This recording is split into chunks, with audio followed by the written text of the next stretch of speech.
It's my great pleasure to be joined today by Marcene Broadwater. Marcene is the Global Head for Strategy and Business Development in the Climate Unit of the International Finance Corporation. The International Finance Corporation is a private sector arm of the World Bank Group. Maybe you could just give us a quick overview of the International Finance Corporation, the IFC, exactly how you engage with the private sector on development issues, and explain specifically how you drive climate action through that engagement. Okay, great. Well, thank you so much. So, as you said, IFC is the private sector arm of the World Bank. So we share the same vision as the World Bank to reduce poverty and to boost shared prosperity.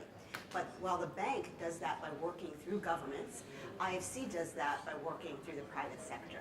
So we invest in private sector companies doing business in emerging markets with the idea of boosting jobs, prosperity, and in this case, addressing climate change. And what we've realized is that climate change is intimately interlinked with development. So all of the development gains that we've made over the last decades could easily be eroded by climate change if we don't address this issue now. The World Bank did a study that showed that over 100 million people could fall back into poverty if we do not address the issues of climate change, both the mitigation of climate change, meaning bringing down the amount of greenhouse gases that are emitted, as well as adaptation of climate change, which means preparing ourselves for the changes that are to come. Absolutely. And so the IFC has recently reported that there's a roughly 20 trillion investment opportunity in the developing world market. So within that specifically, green buildings and infrastructure has been identified as a key area for investments.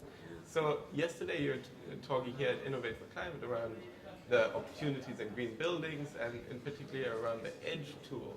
So if you could maybe just explain to us what exactly are those opportunities, what is the EDGE tool, how did it come into being, and what are the outcomes that you achieve through the EDGE tool? Great. So last year at COP22, we produced a report, a climate investment opportunities report, and we looked at 21 emerging countries and found that there was $23 trillion worth of investment based on their nationally determined contributions. And this is what the countries have pledged to do as part of the Paris Agreement. And 2/3 of that turned out to be investments in the built environment, in buildings. And the reason for that is that countries are growing so quickly in population, and they're also urbanizing. So, for example, China is looking to move 200 million people into cities in the next 10 years. And all of those people need houses, they need places to shop, they need offices to work in, etc. And so the built environment is growing and growing and growing.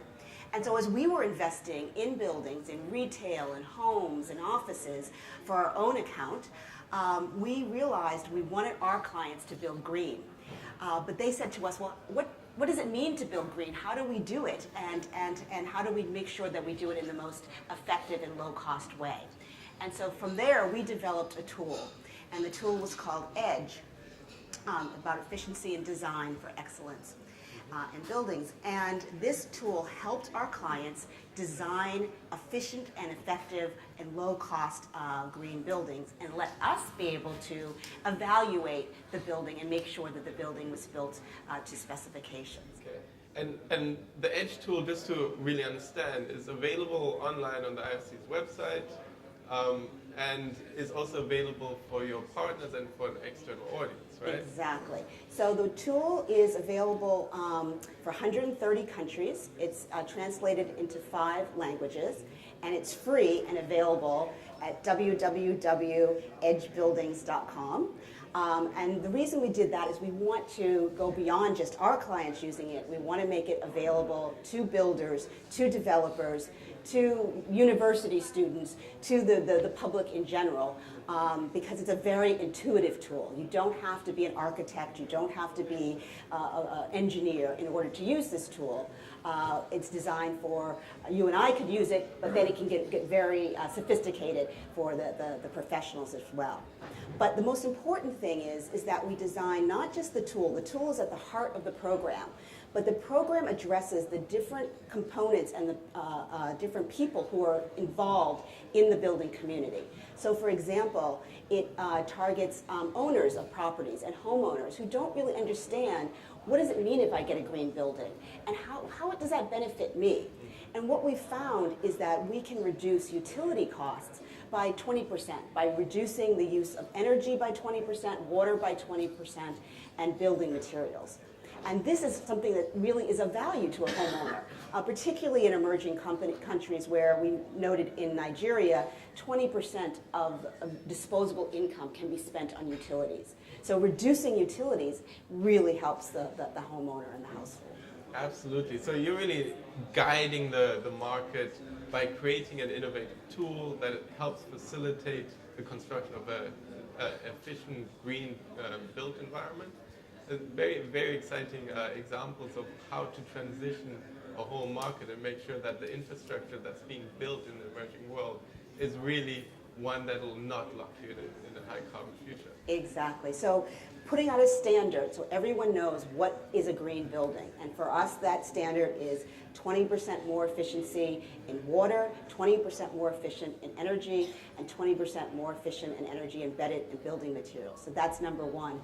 Two is to make sure that the information is there. So we have a certification program that assures homeowners and bankers and developers that what this product is green.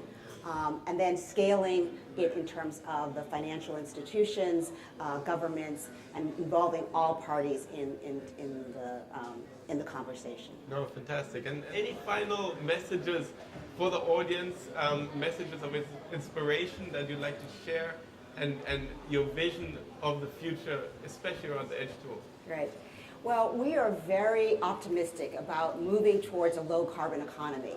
And working in the built environment with buildings is just one way we can do that. And there's a role for everyone in that, whether you're a student, whether you're just an interested party, whether you're in government, whether you're a nonprofit.